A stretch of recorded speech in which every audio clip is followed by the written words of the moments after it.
Welcome to the Tuning In podcast, where we talk alignment, intuition, and our internal guidance system.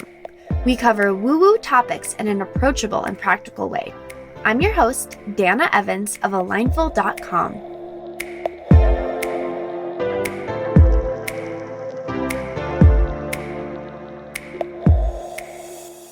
Hello, and welcome to episode 117 of the Tuning In podcast. I have to tell you all, I just spent 15 minutes recording a podcast that didn't record, and I have no idea why. And I was in the middle of such a great story and looked up and realized none of it was recorded. So that's funny. I'm going to try again. Hopefully things flow as well as they were before. But I just returned from a couple weeks of travel. I went to Lake Tahoe with my family for a week, which was beautiful, and then came home, and John and I went to Santa Fe for a long weekend. And it was really nice to get a change of environment and change of nature, change of surroundings, getting to see family, doing some cool stuff, and I really enjoyed that. And I was reflecting on my time there, and one thing stood out to me that has been super present recently.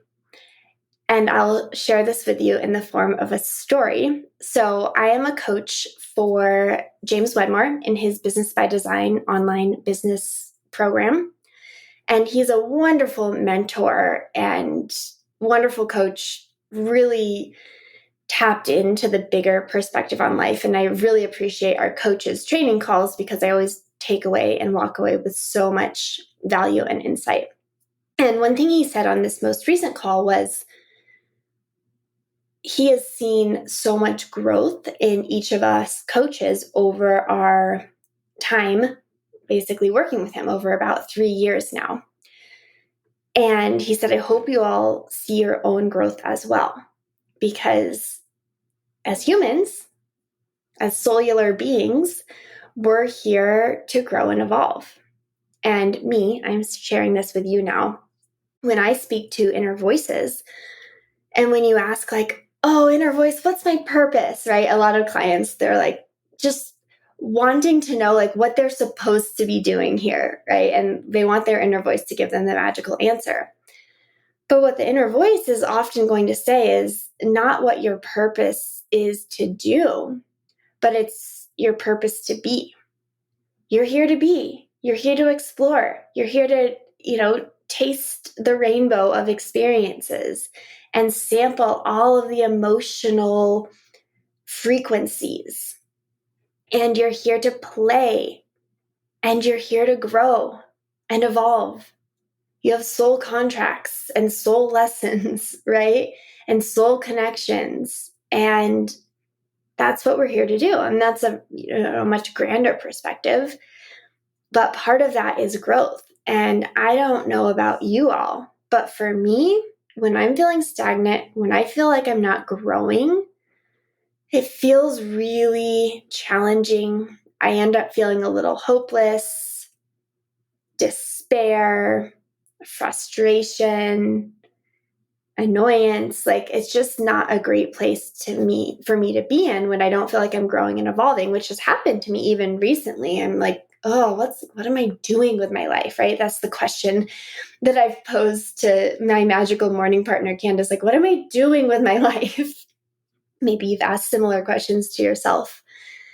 And if I'm not focused on my own life and living and growing and expanding within it, it's easy to get sucked into the external world, which I believe episode 116 was all about, of if you're not anchored into truth, to the bigger picture, to source, God, to the universe, to your inner voice, if you're not anchored into that, then you're going to get pulled into whatever freaking is going on in the external world. So whatever the topic of the day is for the media, whatever they want you to start hearing and believing, whatever thought process they want you to adopt, whatever magazine or social media trend is for your physical appearance. Like, you become so much more susceptible, we all do, to that external narrative of like what someone else is deciding on your behalf if you're not anchored into your own truth and if you're not anchored into your own and aware of your own growth. And that's so true for me. And just notice, if you can sense that within yourself, if that resonates or not. So back to James telling us, like, we really have to witness our growth, because what happens is when we're growing, more often than not, we don't necessarily see it as ourselves growing, but instead we see the world around us changing. Like, we're the ones changing in our growth and our evolution, individuals, but we perceive it as this relationship has changed. This person is seeming differently to me. I'm experiencing these foods differently. My business is not serving me the way it once was. It's not lighting me up. I don't resonate with this anymore. This is change. Why is this different? But really, it's us. We're changing. We're different. But because we're with ourselves all the time, it's hard to perceive. Like, for example, I know this happens a lot. If people are on like a weight loss journey, for example, they have to like take measurements and stuff to like see the evidence of their changes, because visually, like, you look at yourself in the mirror every single day, you don't necessarily see those changes. Another one is I've had people reflect back to me that this podcast, my voice has changed. Like, the resonance of my voice has changed over the years. I don't perceive my voice as different, but when I listen back to the old episodes, I'm like, oh yeah, my voice has changed. Like, it's more anchored now. So it's just really powerful, one, to reflect on our own growth, and then two, to have other people reflect that to us. And James just reminded us, like, we have to stay focused and present to our own growth so that we know we're growing. And that is what helps and encourages us to keep going on that path. So that's a fun reflection for you, is where have you shifted and grown? Like, both the micro and a macro. I had an experience with a client recently where she had a really challenging event happen. And the mind was like, oh, I don't want these to continue happening. And what we ended up discussing was, yes, you had another challenging event happen. And let's look at all the ways that this one was slightly different because of the way you've shifted and grown. So it's like, it didn't last as long, right? You actually were able to kind of pump the brakes in the middle of it. You were aware, you were able to communicate during it. You were able to sleep, after this experience. Like, so there's all these ways where the event itself may have felt similar in that, like, oh, here we go again. But actually the micro, and I mean, they are macro, but I'm just saying they can be perceived as small, but that doesn't mean they're less important, to be clear. They're just like, oh, this little thing has a ripple effect. So the way that things were different within the same event is really significant, because it's like, that means, oh, it's not the same event. It helps the brain differentiate and being like, I'm not going backwards. I'm not just repeating the same things that I used to do all the time, but I'm experiencing the same experience in a new way. And man, I mean, that's one reason it's powerful to have a coach, right? Or really good friends that can reflect that back to you, because they can show you this isn't the same. Like, look how it's different. And I just love that. Like, I love to think of it in that way. This happens since my School of Love program that I was in, like, I'm so aware now of when I do little things differently with John. For example, before our trip to Santa Fe, like, I'm like, okay, when are you going to stop working? My thoughts were, when are you going to stop working so we can pack and get ready for the trip? But instead of barging into his office and saying, we need to talk about when we're going to get ready. Why are you still working? That would be something I would have done in the past. Instead, I walked in and said, hey, when you have a few minutes a pause from work. Can you come out and talk to me because I want to discuss the strategy so we can get out of the house by this time?" And he said, "Okay." About 10 minutes later, he was out and he said, "Oh, did you want to talk about things?" I said, "Yes." So that's like a really small, big thing. And that's a way I've grown in like how I communicate with John. So my point is, I am sure there are a million ways in which you have grown recently, whether in the past year, the past month, the past 2 years, the past 6 months, the past week, the past day. I don't know. I bet there are a million ways that you actually are growing and shifting. And what would it look like to pause and reflect on that? Better yet, when you do something that's a little bit different, celebrate that in the moment. So, another big one for me, and this came up on my trips, was I feel so tuned in to nature. There's just this different level of connection that I feel to nature.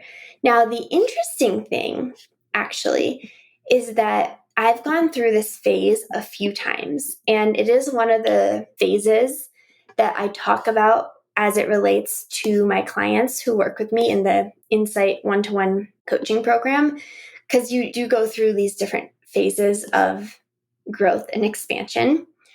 And one of them is around your connection with nature and bugs and other animals. And it's not like it just happens once. What I've seen for myself is I go through these phases where it's like really intense and it continues to deepen. And the past couple of weeks, like every time I was out in obviously I was in really beautiful places. Lake Tahoe and Santa Fe both are really amazing as it relates to nature. But I would even have trouble understanding and being in a conversation while I was walking because I was so excited and distracted by nature. I'd be like, "Oh, look at this little beetle. Have you ever seen?" And I saw this really cool iridescent green beetle. He was the size of my index fingernail. And he was amazing. He or she was amazing. And I just stared at him. I'm like, "You're amazing. Do you know that? I've never seen anything like you." And then I was walking and there were these ants carrying these things. And I'm just following the ants. I'm like, "Look at how much you guys can carry. Where are you going? Where's your ant hole?" It's just hilarious. In Santa Fe, we were walking by this beautiful bush and there were 4 magnificent butterflies, huge, just sitting there. And the bees and the birds. And then in our room in Santa Fe, we had a daddy longlegs and his son, I guess, a baby daddy longlegs, were in the corner of our bedroom. And the first night I went to bed and I didn't know that. In the morning I woke up and I saw them there. And I was like, "Oh my gosh." So I got up on this chair and I said, "Hi guys." "Oh my gosh, you're an actual daddy. Look at your little baby long legs." And John heard me and he said, "Are you talking to bugs in there?" He said, "Yes, I am. I can't help myself." And so the rest of that trip, I would say good morning and good night to the daddy long legs and his baby. And that's real. I just have this shift in that I'm loving, and when there's bugs in my house now, it just doesn't even cross my mind anymore to kill them. I just love them and I want to talk to them, and I don't really particularly want them in my house. Some of them I'm just like, "All right, you can hang out there. You want to hang out in the tub, cool."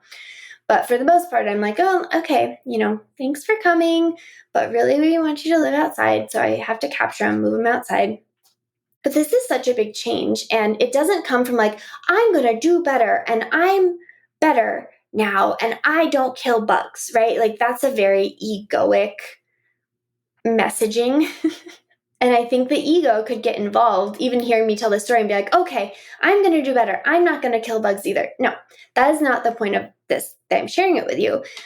what's been interesting for me to witness is how it's been this natural shift. I didn't decide to not kill bugs. It's like my being was like, well, this is just doesn't need to happen anymore.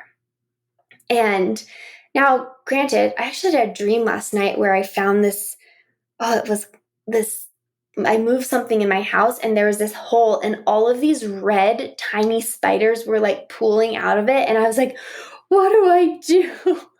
Because I don't want to live with hundreds of bugs in my house. Don't get me wrong. Like, we don't have a ton of bugs in our house, and that makes me happy. And when we do have them occasionally, I just remove them. So I don't know what would happen if we had like an ant infestation in our house. Like, we'd have to deal with that.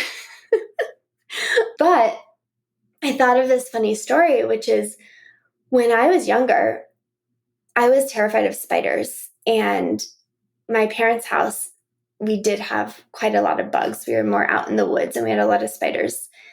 And I would kill them with Windex. And I'm like, this is horrifying. But I didn't want to squish them. And all I would do is I would just spray Windex on them and then they die. Isn't that terrible?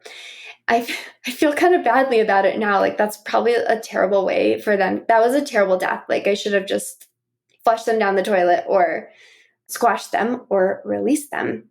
But that was how I used to deal with spiders. And I'm sorry for all the spiders that I killed a slow death with Windex. But, this is a very specific experience where I'm witnessing, one, my general growth from being a Windex spider killer to someone who just talks to them and captures them and walks them outside, and who speaks to all of the animals and birds and trees. It's like a natural calling for me now. And I just am so unconcerned. And even when we were on a hike with John's parents, his parents even know, because I just there was this one tree that called me. I had to hug it, and his mom said, "Oh, there goes Dana hugging trees again." And I'm like, oh my God, I used to think that was such a silly thing. Remember the term a tree hugger? I'm not totally sure what that term meant, but I remember knowing about that growing up. I grew up in the forest and I did not hug trees. And now I'm like, I have to hug the trees.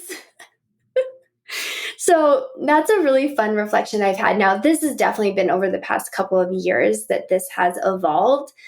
I think what's happening right now is I'm just so comfortable with it that it's showing itself more in my day-to-day. And also, I'm just more interested in nature, right? It's really enjoyable to be connected to that. So that's one of the things that I've noticed in my own growth and expansion. And I think it would be a really fun exercise if you are curious to do this for yourself. And so the questions that you could ask yourself are, 1, are there any areas that I wish I were growing in, but don't think I am? And then the follow-up to whatever you write down there is, how have I already shifted and grown in these areas? And then from there, are there any regular thoughts or thought patterns that aren't showing up anymore? And then another one is, what's shifted for me in the last month? And then the next one is, what shifts would I like to see in the next month? Because then you're at least pointing it out to yourself. Because if you're like, these are the shifts I want to see, or these are the areas I want to see shifting, or I want to see, a change in my relationship with my husband, or with my kids, or with my pet, or with money, or with my business, can go on and on and on, then you're priming yourself to look for those changes, because I guarantee they are happening every day. but it's more of a matter of choosing to see them. So instead of choosing to see what's not happening, we're choosing to see what is happening. And the thoughts were a really interesting one. I had a conversation with a client, and she was describing a day that she had, and she said it was the craziest thing because the day flowed so well, but what was absent from that day was my narrative of all these, basically like a negative self-talk or a worry, social anxiety type experience. And she's like, those things just weren't there. And when they weren't there, filling up, consuming my attention and energy, I could then be present and enjoy and allow the day to flow in a really divine way. And that's what's possible when we can allow some of those thought patterns to shift too. And what's powerful about that story, again, is she didn't say, I'm going to go into this social event and not have anxiety. Yay! I'm going to be present. No, it's the natural evolution. These are the side effects of doing this kind of work, this presence work, right? Doing the somatic body work, doing the emotional clearing. It's like the emotions that are underneath the anxiety or that the anxiety is protecting you from are what keep you in anxiety and keep you in your head. So when you can start addressing the emotions that are underneath that, as those start to unhook, dislodge themselves from within you, you get to see them through new eyes, transmute them, release them, free them. The anxiety is naturally going to start to release as well, because the anxiety isn't an emotion in itself. It's like a protector emotion, right? It's a blanket that covers up the deeper, heavier, darker emotions that live underneath. So as you dislodge those, the anxiety naturally will start to fall away. And as you learn to be present with your body, the sensations, the emotions, and everything that's happening in the moment, the body itself, your whole system gets more comfortable in being present in the moment. And when you're present in the moment, that's when changes and shifts are actually going to happen. And then you're going to look back and say, oh my gosh, like, look at what unfolded.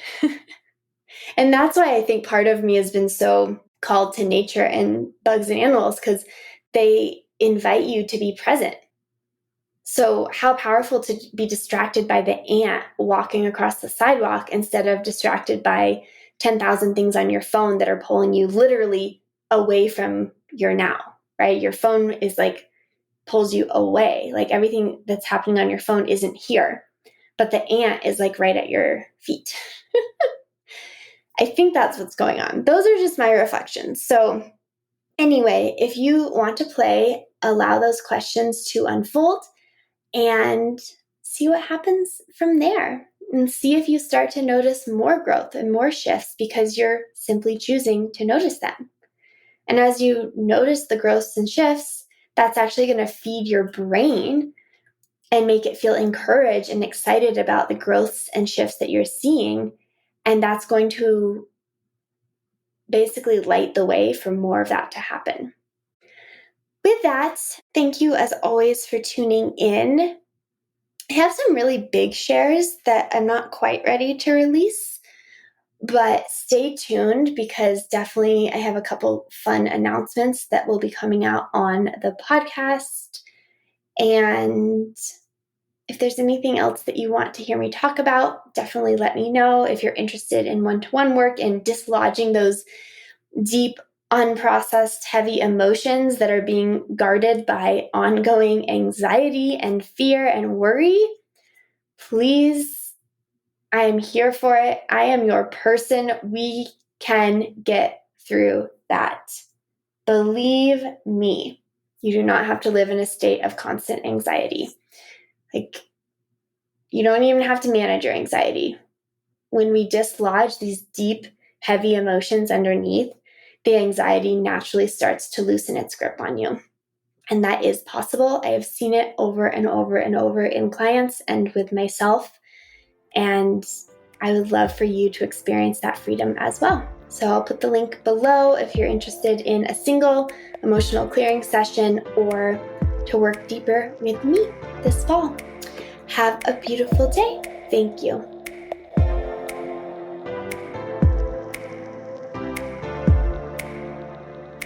Thank you for joining me on another episode of the Tuning In podcast. As always, if this would resonate with anyone you know, please share the episode. You can follow along with my journey on Instagram at Dana_Evans or find me on my website at alignful.com.